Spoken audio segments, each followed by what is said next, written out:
శ్రీకృష్ణ పరబ్రహ్మణే నమః. బమ్మెర పోతన భాగవతం నుంచి ఒక సుప్రసిద్ధ పద్యం సంఖ్య 11. సీస పద్యము. మందార మకరంద మాధుర్యమునదేలు. ఈ పద్యాన్ని మనకు తన రసరమ్యమైన వ్యాఖ్యానంతో అందిస్తున్నారు గండవరపు ప్రభాకర్ గారు. హిరణ్యకశిపుడు ప్రహ్లాదునితో ఇలా అంటున్నాడు: నాయన, హరిగిరి అని ఎందుకు చెడిపోతావురా? మన రాక్షస వంశానికి తగినట్లు నడుచుకో అని అన్నాడు. అప్పుడు ప్రహ్లాదుడు ఔచిత్యాన్ని పాటిస్తూ నేరుగా తన తండ్రికి జవాబు చెప్పకుండా తన గురువులైనటువంటి చండామార్కులకు చెప్పినట్లుగా సమాధానం చెబుతున్నాడు ఈ పద్యం ద్వారా. మందార మకరంద మాధుర్యమునదేలు మధుపంబువోనే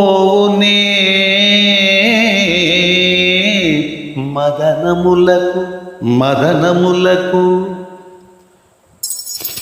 నిర్మల మందాకిని వీచికలతూగో రాయంచనునే తరంగిణులకు లలిత రసాల పల్లవ ఖాది అయి చొక్కు కోయిల చేరునే కుటజములకు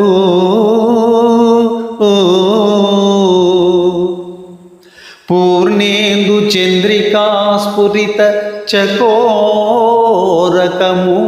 అరుగునే సాంద్ర నిహారములకు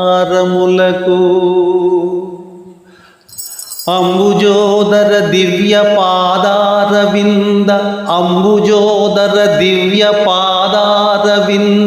చింతనామృతపాన విశేషమత్త చిత్తము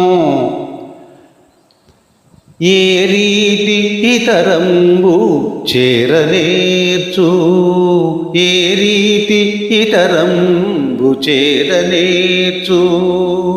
వినుత గుణశీల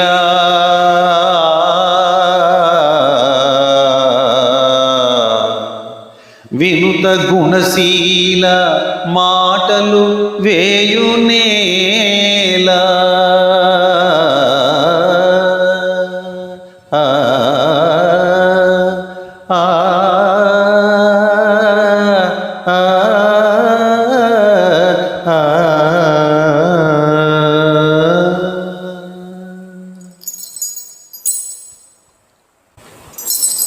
ఇప్పుడు గండవరపు ప్రభాకర్ గారు దీనికి అందించినటువంటి వ్యాఖ్యానాన్ని వినిపిస్తాను. శ్రీహరి మీద భక్తికి అన్య రాక్షస సాంప్రదాయానికి బేరీజు వేస్తూ ఎంతో అద్భుతంగా చిన్ని ప్రహ్లాదుని చేత పోతన గారు చెప్పించిన ఈ మాటలు నిద్రలో కూడా మరువరాలి. ఇప్పుడు దీని భావాన్ని రాస్తున్నారు. ఎక్కడైనా మందారంలోని మకరందాన్ని ఆస్వాదించడంలో మునిగిన తేనెటీగ వాటిని కాదని ఉమ్మెత్త పూల కోసం అర్రులు చాస్తుందా? పవిత్రమైన ఆకాశగంగ తరంగాలలో తేలియాడే రాజహంస దానిని వదలి మామూలు నీటికి పరిగెడుతుందా? తీయని లేత మావిచిగుళ్ళ తినే కోకిల వాడిని విడిచి కొండమల్లెలను ఆశ్రయిస్తుందా? పున్నమి చంద్రుని పండు వెన్నెలకై పరితపించే చకోర పక్షి ఆ చంద్రుని కాదని పొగమంచును చేరుకుంటుందా?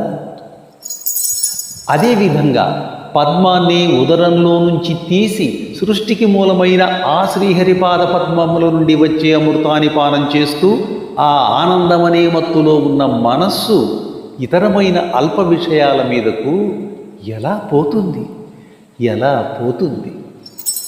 ఇన్ని మాటలెందుకు మహాత్మా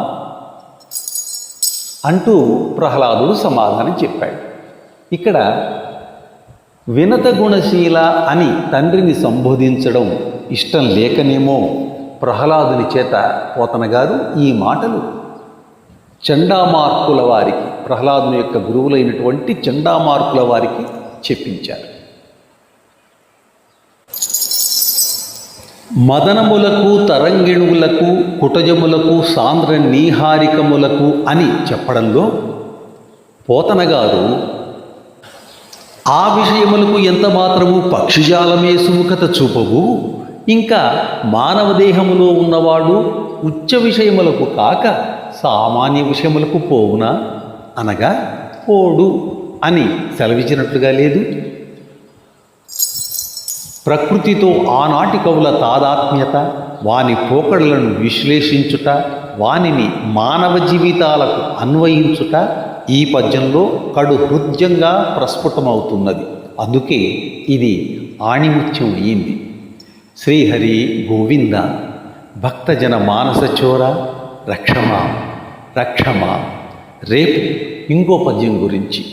ప్రేమతో గండవరపు ప్రభాకర్. మరి రేపు ఆయన మళ్ళీ ఇంకొక పద్యాన్ని వ్రాస్తారు, దాని గురించి వ్రాస్తారు, నేను మీకు వినిపిస్తాను. సదా కళాసేవలో భక్తి మార్గంలో మీ వారణాసి పవన్ కుమార్, హైదరాబాద్. సర్వే జన సుఖినో భవంతు. సర్వం కృష్ణార్పణం.